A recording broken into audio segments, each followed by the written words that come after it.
তো আজকে আবার বেরিয়ে পড়েছি একজন কাস্টমারের খুব রিকোয়েস্টে। রাত্রির অনেক বাজে এখন, যেহেতু কাস্টমার আমাকে বললো, রিকোয়েস্ট করলো। এই যে দেখতেই পাচ্ছেন 10টা 13 বাজে, ঠিক চাকদার উদ্দেশ্যে বেরিয়েছি। একজন কাস্টমার খুব কাইন্ডলি রিকোয়েস্ট করলো, যার জন্য আমাকে যেতেই হলো। এই যে লোকেশানে চলে এসেছি কাস্টমার বাড়িতে, ঠিক ওই বোর্ডের পাশে ইনডোরটা বসবে। আর এই যে ইনডোরটা দেখিয়ে দিচ্ছি, খাপ দিয়ে খোলা হচ্ছে ইনডোর, কী কোম্পানি সেটাও দেখতে পাচ্ছেন। আর এই যে আউটডোরে চলে এসেছি, ঠিক এই জায়গাটা করে ফুটো হবে, আর এই জায়গাটা আউটডোর বসবে, আর এই দিক করে ফুটো হবে। বোঝা যাচ্ছে না, যেহেতু জানলা নেই, ওই জন্য ঠিকভাবে বোঝা যাচ্ছে না যে ফুটোটা কোথায় হবে।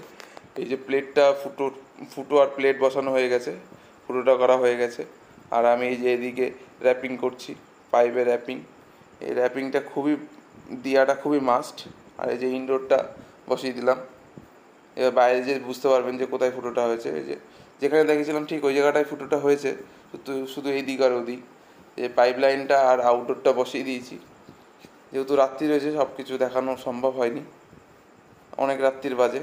বাড়ি যেতে যেতে প্রায় 12টা মতো বেজে গেছে, 12টা 12:30। এই যে আমি ভ্যাকুমে বসিয়ে দিয়েছি, পাইপ লাইন জয়েন্ট করে ভ্যাকুমে বসিয়ে দিলাম। এই যে ভ্যাকুমের পাইপ, এই যে গেজ মিটার, এই যে গেজ মিটারটা দেখতে পাচ্ছেন, এই একদম ভ্যাকুম হচ্ছে। আর এই যে এই যে ভ্যাকুমটা ধরে রেখেছি, সিঁড়িটা দিইনি, এমনি বেশিক্ষণ ভ্যাকুম করবো না বলে। আর এই যে মেশিনটা ভ্যাকুম করে গ্যাস ট্যাস ছেড়ে, এই যে মেশিনটা একদম চিল হাওয়া দিচ্ছে। পুরো মেশিনটা অন করে দেখে নিচ্ছি, চিল হাওয়া দিচ্ছে। আর এই যে আউটডোর একদম ফুল স্পিডে চলছে, একদম পুরোপুরি যতটা পেরেছি ফিনিশিং দেওয়ার চেষ্টা করেছি, সব জায়গা আটকে। থ্যাংক ইউ ভিডিওটা দেখার জন্য।